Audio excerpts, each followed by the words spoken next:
Astăzi vorbim despre unul dintre cei mai întâlniți bonsai din comerț, dar și unul dintre cei mai neînțeleși, ulmul chinezesc. Este bonsaiul pe care foarte mulți dintre noi l-am văzut în florării, în supermarket sau online. De multe ori este primul bonsai care ajunge în casele noastre. Și dacă este atât de răspândit, m-am gândit să fac puțină lumină în ceea ce privește achiziționarea, cultivarea și îngrijirea lui corectă. Nu vorbim despre bonsai de colecție, nu vorbim despre arbori de expoziție sau plante cu valoare artistică ridicată. Vorbim despre acei bonsai comerciali pe care toți îi vrem, având sau nu această pasiune pentru bonsai. Sunt acei copăcei care, la prima vedere, parcă ne spun: ia-mă, du-mă acasă. Ce este de fapt ulmul chinezesc? Este original din Asia, China, Coreea, Japonia, zone cu climat temperat până la subtropical. Este foarte important să înțelegem acest lucru încă de la început. Deci, ulmul chinezesc nu este plantă tropicală și în mod natural nu este o plantă de interior. În habitatul lui natural ajunge la 15-25 de metri înălțime. Dezvoltă un trunchi foarte gros, cu o scoarță decorativ exfoliantă și în mod natural în fiecare an intră în repaus vegetativ. Aud foarte frecvent bonsai de interior. Nu există bonsai de interior, bonsai de exterior. Există plante tropicale, subtropicale și temperate. Noi în Europa nu putem să cultivăm aceste plante din cauza climei. Nu ar rezista afară. Le cultivăm în apartament, dar asta nu înseamnă că ele se simt bine.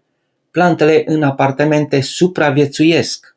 De aceea, rolul nostru este să replicăm cât de bine putem aceste condiții naturale de mediu, temperatură, lumină, aer, umiditate. Experiența mea personală cu ulmii chinezești. Am mai mulți ulmi chinezești și niciunul nu stă în casă. Toți stau afară, iarnă, vară. Am unul de aproximativ 1 metru înălțime, îl dețin de peste 10 ani de zile, a trecut ierni cu temperaturi de minus 15, minus 17 grade. Nu recomand nimănui să facă la fel dacă nu cunoaște tehnici de protecție pe timpul iernii. Ce recomand pe timpul iernii? Sere reci, neîncălzite. Între vasul bonsaiului și pardosea să fie un material izolant, o bucată de lemn sau polistiren. Spații reci, neîncălzite, dar bine luminate, cum ar fi un balcon neînchis sau un balcon închis, dar neîncălzit, este foarte bine. Lumina este și ea foarte importantă. Trebuie să ținem cont că iarna intensitatea luminii este foarte scăzută.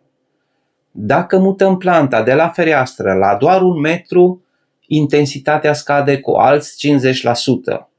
O plantă fără lumină este o plantă condamnată, deci nu o colocăm într-un loc unde vrem noi să o admirăm. Câteva cuvinte despre substrat.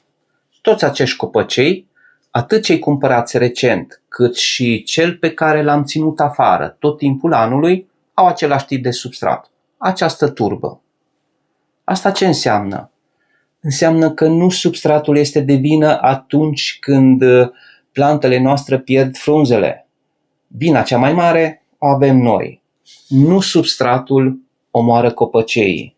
Noi omorâm copăceii pentru că nu știm cum să ne comportăm cu ei, pentru că nu le dăm același ambient de care au nevoie. Gândiți-vă că acești copăcei au fost cultivați pentru ani de zile până să ajungă pe raft.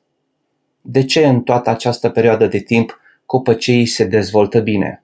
Pentru că au un substrat de proastă calitate? Nu. Pentru că au fost cultivați în modul cel mai corect, au avut toate condițiile de mediu. Este adevărat, există substrat bun pentru bonsai, acel substrat granular care le dă un plus plantelor. Nu înseamnă că le salvează existența. Toți acești copăcei pe care am aici îi voi trece pe substrat granular nu pentru ca să-i salvez de la moarte, ci pentru ca să le dau un plus. Clorul și calcarul pot afecta pe termen lung copăceii noștri, dar nu este acesta motivul cel mai important. Eu am foarte multe plante și u direct de la robinet. Nu-mi permit luxul timpului. Deci, eu nu cred că este o problemă atât de mare. Despre formarea comercială a acestor copăcei. Nu sunt bonsai veritabili, nu sunt de calitate. Sunt pur și simplu bucăți de lemn înrădăcinate, apoi sunt tăiate brutal, iar prin tăieri repetate se dă această formă ori de glob, ori de spirală, ori sunt acești copăcei cu rădăcinile expuse, dar nu sunt varianta cea mai frumoasă a bonsailor.